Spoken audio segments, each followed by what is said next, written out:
And ading sa ito na presentasyon mga ugang, masusungan ninyo Lunes, Miyerkules ag Biyernes. Sa oras na alas 8 sa pita, sa Buhi Magazine page niya na Facebook. And alas 7 man sa pita, sa Ting Villadares channel. O alas 10 man palan sa pita sa Ting Villadares channel sa YouTube. Adi pong sa YouTube mga kabuinan, yung topic sana, da nakita yung iba pang mga commercial, ag iba pang pinag-iusipan. Bu atong main topic sana aragnguan, pag-uusipan ta na Bagyo season. So amo sanan mga kabuinan ana nakapost sa YouTube channel. Takin ka mo na-miss ninyo ading show, gusto ninyong amo sanang masungan nyo sa ito na topic, punta ka mo sa Ting Villadares channel sa YouTube at amo sana na ipipresentar ta. Si Pinuno Chris Charity Vlogger. Oy, good morning Padilla. Good morning kag Ting, ag sanga minabuhinan watching always from Pinuno Tire Supply, Daet, Camarines Norte. Kumusta dyan sa inyo? Sibot-sibot nanguwan sa pag-anap buhay ag pagpatang running sa ito na amigo. Out pa man logo da maging mauyay ana leegnuan niya na negosyo niya sa ito na amigo dyan sa Daet, Camarines Norte. Okay, Roselyn Portugal Abundo, morning po, morning man po sa inyo. Bueno, mga kabuinan, pag nag-iabot na baga na bulan na Hunyo, usad sa piha di tantang mga buinan, amuha na paglaag na niya ding piba no tang Bagyo season.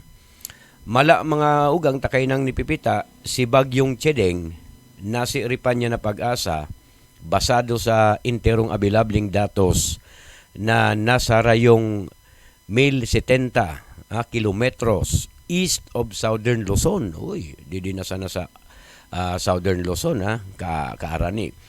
Si Chedeng mga kabuinan agkuuro ukbit na kusog na 75 kilometro kada oras, arani sabit nga aga 90 kilometro kada oras na langilang na nagibaktas iya sa kadagatan niya na Pasipiko sa kaskas na 10 kilometro kada oras.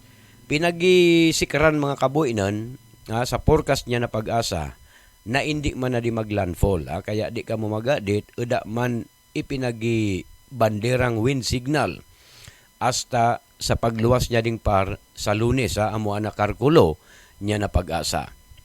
Ana typhoon o bagyo sa Pilipinas mga ugang pwedeng magbutwa o numan na oras. Nakinsari ana buhi ana bulan na Hunyo hasta Setyembre amo ana pinaka-aktibo. Pinagikarkulo na 20 bagyo ana niluog sa Philippine Area of Responsibility o PAR kada taon. Usad na lugar na sugno sa dagat Pasipiko ag South China Sea, ading Philippine Area of Responsibility. Ag anakabilugan niya na Philippine Archipelago, apwera po niya na tawi-tawi, di po ang kaiba sa PAR. Kada taon mga kabuinan 10 raot ning panahon apilauman na mabibilog bilang bagyo. Out of 20, mga 10 ko ng mga kabuinan ano nagilandfall. Nakinsari 5 didi potential na maging usad na distrosadong bagyo. Uy, talaga. Sigon sa 2013 artikulo mga kabuinan sa Time Magazine, ana Pilipinas palan, amo ana pinaka-expose na nasyon sa enterong kinaban pag-abot sa bagyo, typhoon. Kaparate ana bagyo nag-iron sa direksyon na east to west, papunta po sa kanortehan. Kaparate man adi nagilandfall sa Eastern Visayas, Kabikulan, ag sa kanortehang parte na nasyon. Yadto pa man mga kabuinan, talagang nagimatan ta ng mga buinan, ana pag-iabot niya na bagyo, urog na ading pagpuning Hunyo, nguan nga ni mga kabuinan, hanggang kuha na hanggang Desyembre, minsan Enero ago pa. Okay. So mga kabuinan, ading climate change na pibano ta, na among issue nga number one issue didi sa kinaban, agading global warming, usad sa kondisyon mga kabuinan, o pagbabago sa klima niya ding sa ito na kinaban, ang nakakarugang sa peligro, agkusog ning mga bagyo na nagiuma sa Pilipinas, urog na didi sa dagat Pasipiko. Pinakamalupit mga kabuinan na bagyong nga uminabot sa Pilipinas amo adtong bagyong Haipong matindi mga kabuinan na napangaran na bagyong Haipong nakinsari buminisita di mga kabuinan di sa atin na nasyon adi nga nasabi ng bagyo kaso 1881 nakinsari po ko mas o menos 20,000 na katao ana binawian ng buhay nya di nga nasabi ng bagyo. Okay, sa modernong meteorological records niya na pag-asa, si bagyong Yolanda mga kabuinan among pinaka makusog na bagyo na nagtugpa sa nasyon partikularmente sa Kabisayaan diyan sa Samar Leyte kaso Nobyembre 7 hasta 8, 2013. Pinakamasabaw o pinakamatubig man na bagyo na agkuuro-ukbit na uran mga kabuinan na 2,210 mm sa leeg ning tulong aldaw anang nangyari po sa siyudad ning Baguio. Ayan. So, dito sa buhi mga kabuinan, sigun man sa record, pinakamakusog na bagyo na nagbisita amo atong bagyong Sining o agkuya international name na Joan. Adi nagluog sa nag-agi mismo mga kabuinan sa buhi kaso Oktubre 13, 1970. Dabang tama mga kabuinan, piyesta sa Ipil. Abang nagipangudto sa Ipil, naglandfall adi sa Lagunoy Golf. Kaaranin na sa nambaga mga udtong ugat mananggayad na mga kabuinan. Talagang mamimiestaon gayud sa Ipil ading Sining. Kaso Disyembre 29, 2018 mga ugang, binha ni Bagyong Usman ana sa na Banwaan. Ninhuli sa patud na uran na nagpuon Disyembre 28 hanggang 31. Adi nagdulot ning mga pagtiris ning raga sa Barangay Santa Cruz, Ipil, Ag-Iraya. Nakinsari pa 22 na buwinan ang nabinawian ning buhay kadaklan sa Santa Cruz ag sa Ipil. Ninhuli ta sira inanod na umos o nakagum. Dara niya tong mga pag-uran ag pagtiris ning mga raga. Didi sa poblasyon mga kabuinon interong binhaan na parte niya na Santa Elena, San Buena, San Pascual, San Pedro, hasta sa baybayon. Medyo nga ni naputol yung tinampong palaog didi mga gabuinan sa poblasyon nagsabuhi ninhuli sa baha, lalong-lalo na dyan sa baybayan. Okay, sigun sa pag-asa mga kabuinan kay Senior Weather Specialist Anthony Lucero na ang mga makakasag na bagyo nagitaas ana bilang alagad hindi pa subuot na sabi na usad na ading trend. Ayan, ading mga panahon nguan mga kabuinan pirmi ng agko super typhoon mala atong nakaaging si Betty mga kabuinan Isus Mario Sepa super typhoon marisa nang hindi naglandfall. Nguan mga kabuinan gauno daw ka preparado ana sa na mga namamanwaan urog na ana sa na lokal na gobyerno sa pagluog niya ding typhoon season. Okay. Kaso ako miyembro pa niya na sangguni ang bayan mga kabuinan kasada taon. Ana pirmi naman pi pasiguro urog na sa pagbudget ana fundo niya na Municipal Disaster Risk Reduction Management Fund.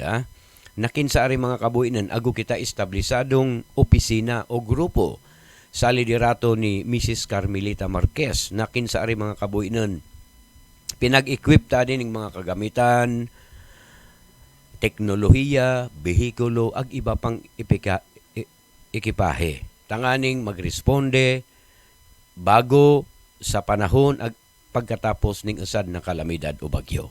Sigun sa lay mga kabuinan, 5% niya na annual budget gagastoson niya na MDRRMO para sa calamity response o didi sa pagresponde sa bagyo. Entonces mga kabuinan, ana sa ato na Banwaan nguan como first class municipality, ago kita 300 million budget taon-taon nag-increase pa ang mga kabuinan inhuli sa Mandana Suruling nadagdagan ang national tax allotment niya ng mga LGU 300 million sobra pa didi mga sobra sa 300 million baka lang ako exact sure mga kabuinan niya na exact figure. One, kinana budget niya na LGU 300 million kung nun man sa 5% niya di Entonces, ako 15 million, 15 million pesos taon-taon. Agad di mga kabuinan, adi nga calamity fund, a pinakamagayon niya di. Pag adi na aprobara na, continuing appropriation. Baka adi arag niya na ibang item sa budget na mapupunta na sa general fund kina mag-budget ulit.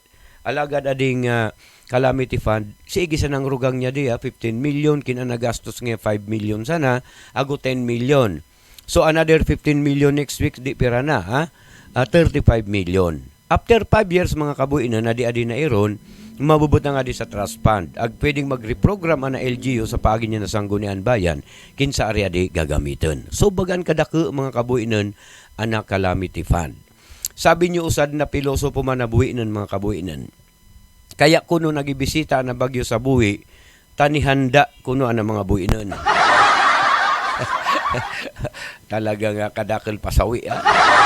Okay, mga kabuinan. Uno man na mag-abot na kalamidad sa buhi, basta kitang mga buhinan, pirming andam, preparado, mababawasan, ana uno man na casualty sa buhay ning tao ag sa propriedad. Di bali na mga kabuinan na property, mga pananam ta masasalidahan, alagad na buhay ning tao, amo ana hindi. Ana usad guide sa pwedeng maging rolyo taman mga kabuinan, taana sang ana lokal na gobyerno guna rolyo. Sira magresponde. King kinakaipuan pagpikita-kita tang paluog talaga di bagyo, di na magpara kinuseng mga kabuinan mag-evacuate.